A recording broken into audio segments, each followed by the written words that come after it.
Police call it graffiti, but a Brooklyn artist says he was thrown behind bars for doing the same thing children playing hopscotch would do, drawing on the sidewalk using chalk. Paisley Cheng has the sketchy story. Don't walk sign. Brooklyn artist Ellis G shows me his latest work, but what he calls public art, the NYPD is calling graffiti.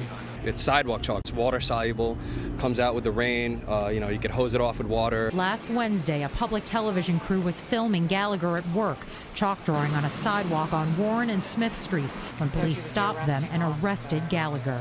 Gallagher was officially charged with making graffiti and possession of graffiti-making instruments for making this type of chalk art. Both charges were thrown out by a judge, but not before Gallagher spent the night in jail. You have kids that, play hopscotch or what have you, kids games, and they draw on the sidewalk with chalk, and they don't get harassed or arrested for doing what they do.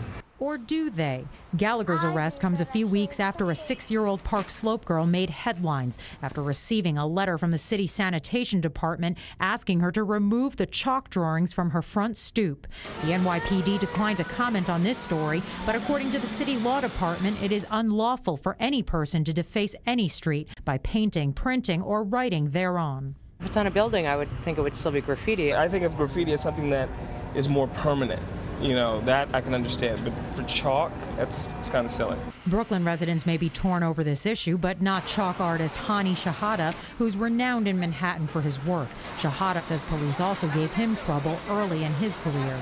They used to, but I'm a peaceful guy, and I'm clean. I try to keep the sidewalk clean. Paisley Cheng, News Channel 4. Well, we hope everybody enjoyed the weather today. It's time to use those clothes you switched from closet to closet. Switching back and forth.